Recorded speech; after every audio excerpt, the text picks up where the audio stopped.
All right. Where was your mother during all this? I mean, did she witness this abuse that your father did?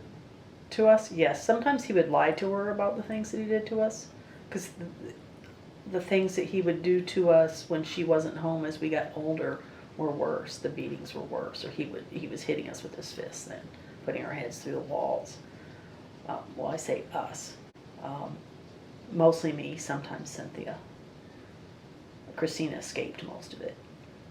And when he wasn't there, she would do some of the stuff too.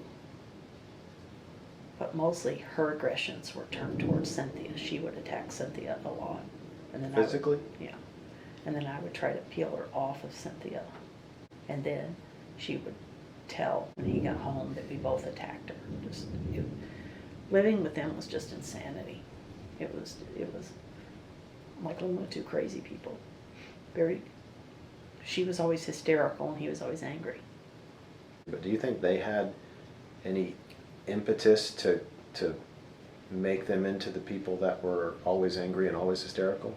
I only know what they have said, and maybe what a few people in each of their families have said. I think my mother was probably raised in a very abusive home. I think there was a lot of sexual abuse in her home, and I think there was some physical abuse. My father, I think he was, his mother catered to his every need. He says, his mother did terrible things. From everything, other information I'm able to gather, I think he was a very spoiled child. Okay. Obviously, you made the determination that that situation was worse than being 16 and pregnant and getting married and leaving your home. So when you left your home, what did you and your husband at that point do? How did you support yourselves? What did you do? Well, we were young. First, we had to lie about our age and say we were both 18 so we could rent an apartment, sign a lease. But we got through that. Back in those days, you didn't have to show several pieces of ID, you just had to tell somebody, oh, you were 18. So we put our birth dates down, back 1 year, and were able to lease an apartment. He got a job with my grandfather.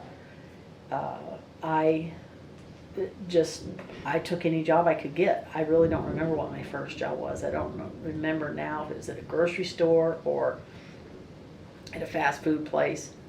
But we worked. We did what we had to do to make ends meet. He worked overtime. I worked and took care of my little kids.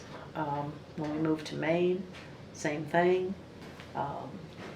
We just did what we had to do to make it work. Early on, my grandparents helped. My grandfather bought me a vehicle to get us going, to help out so we didn't have a car payment. But we were unstoppable. We knew that we had to do it and take care of our kids, and anything was better than what I had before. So I was happy to do it.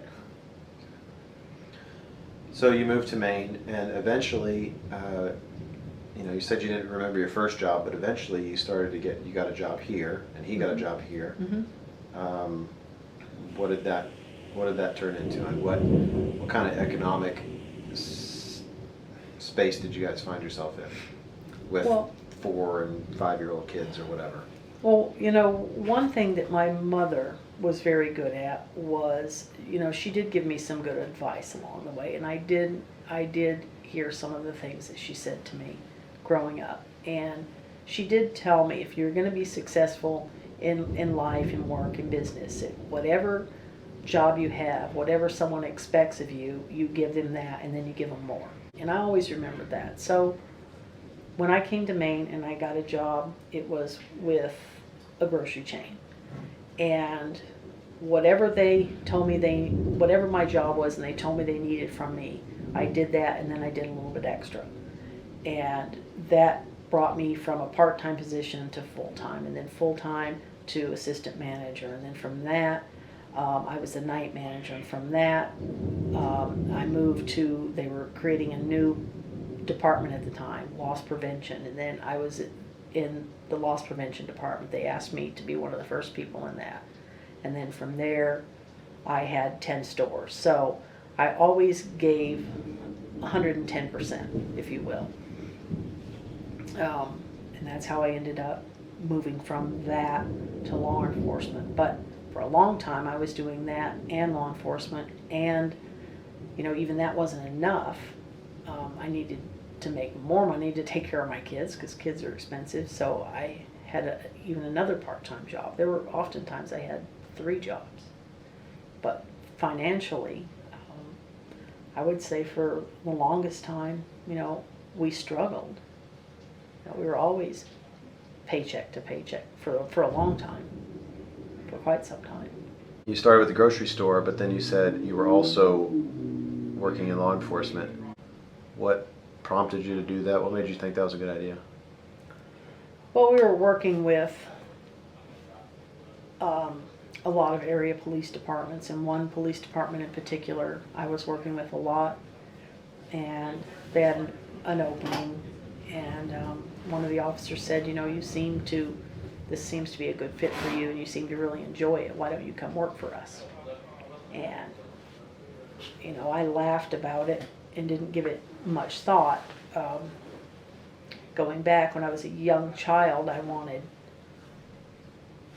I can remember as a very young child, 4 or even 5, wanting to be in law enforcement, but then giving up that dream because of my childhood, and then going the opposite direction and saying the one thing I would never want to be would be a police officer, because then I had a very different feeling about police officers, that they didn't help anyone, they didn't do any good. Because of your dad and because of the school officer? Right. So I lost that dream and thought that was a stupid dream.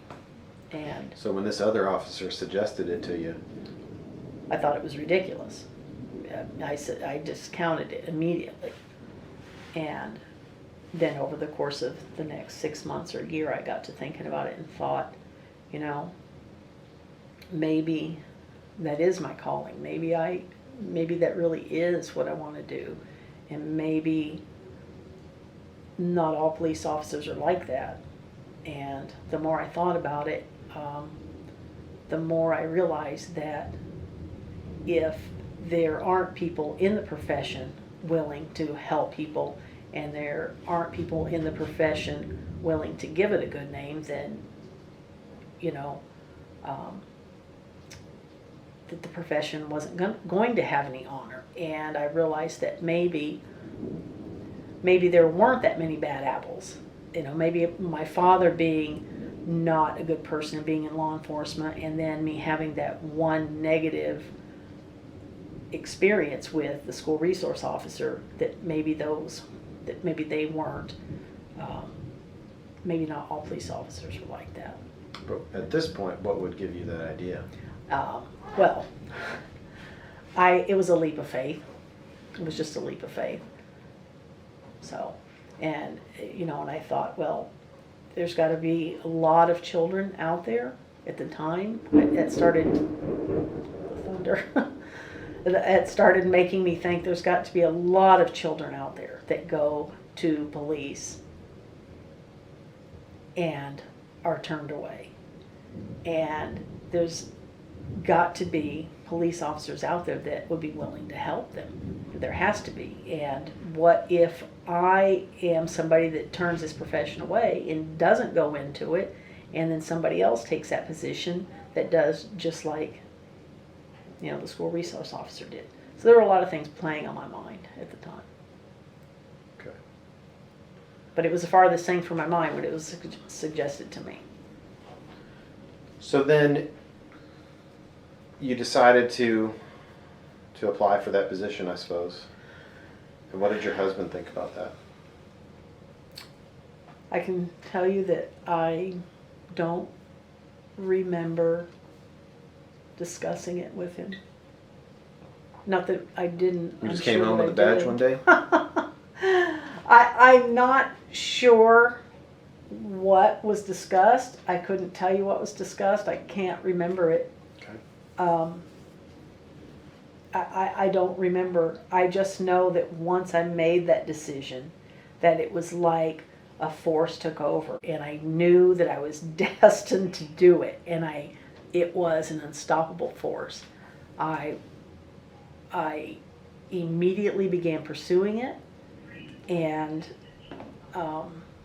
I've never looked back. And how old were you then? So I would have been 25. Back then in 1990, was there a police academy? Yeah, so I started out as a reserve officer, working part-time.